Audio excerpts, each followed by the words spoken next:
Hello, my name is Consuela Dozier, and my presentation is examining the gap in financial aid for minority students in higher education during post-COVID-19. A brief overview. COVID-19's impact on students, institutions, rapid response information to identify trends and raise areas of concern early enough for education and policy leaders to take corrective action quickly. During the pandemic, institutions, especially education, had to decide how the students would be able to continue to have an education, continue to go to school. So this pandemic has made a drastic change in education, period. All things that we have known has changed for a difference. The difficulties students faced during the pandemic. Inability to have someone watch children and parent. This is what most people say when the pandemic was happening. During COVID, many, especially minorities, they had trouble of finding someone to take care of their kids. How would I go to school? How would I pay someone to take care of my child? These was questions that was asked.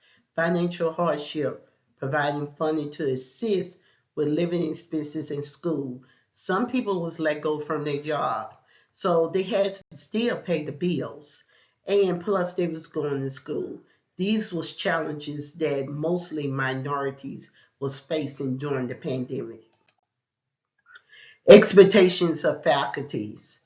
For many faculty, especially those who have past practice primarily elected to teach in the traditional classroom, many faculties is not computer savvy. Some never used the computer. They're used to the classroom. They're used to the traditional way.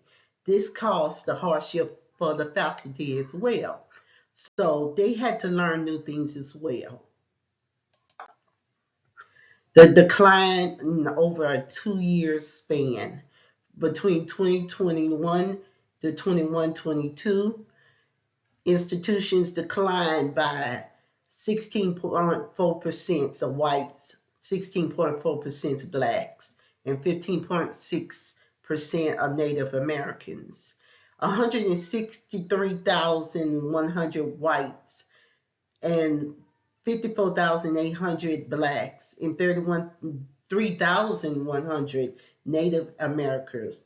This changed during the 2 year gap of the pandemic. This mostly affected more of the minorities than the whites. The first 2 years of the impact of COVID-19 in higher education for 2021. As you can see, the rate has skyrocketed in 2021. Many students had to transfer. Many students had to go find online virtual learning. This was a new challenge for the new freshmen, the even the continuing students that we had.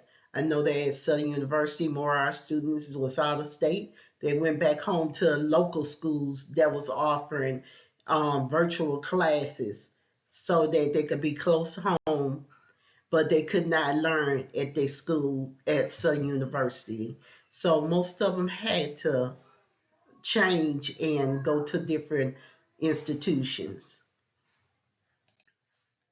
The first 2 years of the impact of COVID-19 in higher education during the post area, 2021 and 2022.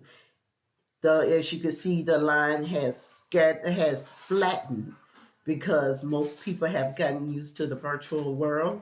They have learned to do education online and in the traditional classrooms. So now schools have become where they do both, and some are 100% online and some are traditional class. Transfers during the pandemic. Higher education experienced a total of 2 year loss. of 296,000, or 13.5% transferred to different institutions. This is, as I spoke earlier, more people has transferred to other institutions, especially during the COVID era. Two-year institutions reached a dramatic decline in the students that reached double digits. Diversity in college by school type for the fall 2022. Private, nonprofit, and four-year universities were least diverse institutions. They had at least 47% of white, 33% of blacks and people of color, and 21% that didn't even identify their race. At the public four-year schools, 46% was white, 38% was black, 16 did not identify their race. At the two-year public schools such as BRCC, other community colleges, 38% were white, 44% were black, and 17% didn't identify their race. At public 2 years schools, 29% were white, 42% was black, and 29% didn't identify the race.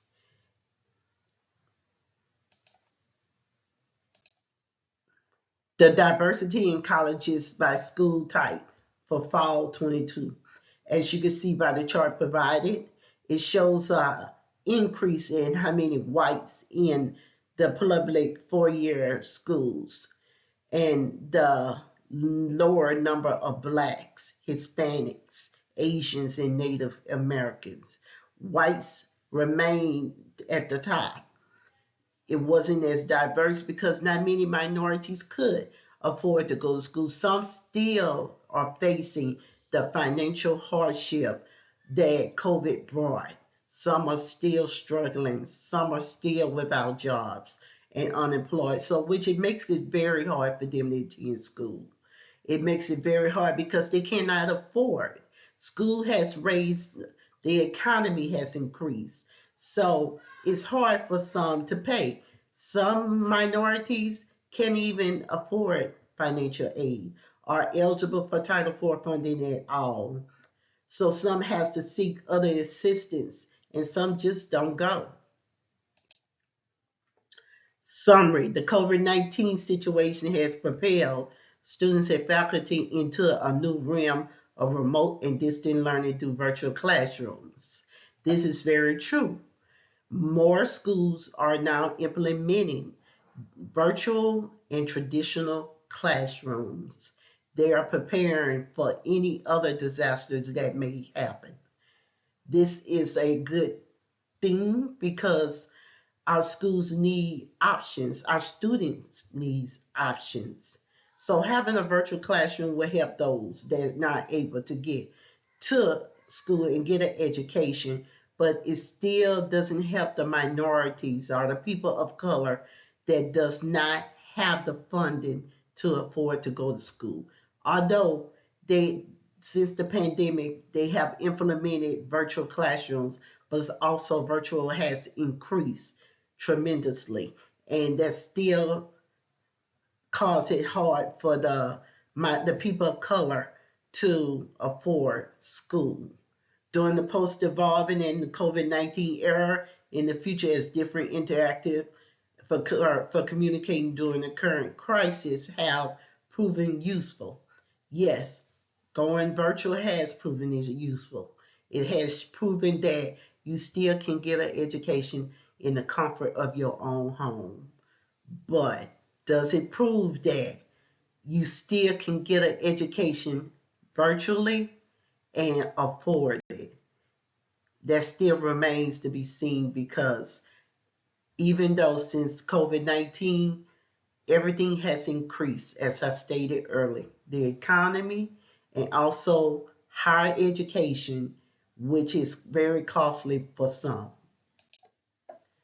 Schools that invest in their learning design resources both hiring instructional designers and by reorganizing their campus learning organization into integrated units were able to manage relatively efficiently in the transition of COVID-19 required remote teaching and learning. A perfect example is Southern University implemented the PhD executive program.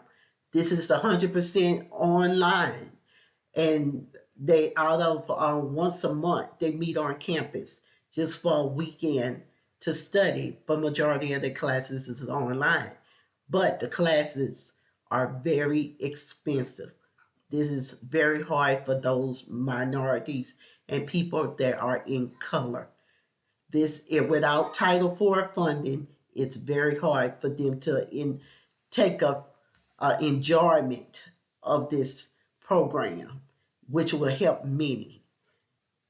But this is where we at. The minorities are still struggling even after COVID. And this is the end of my presentation, and I thank you.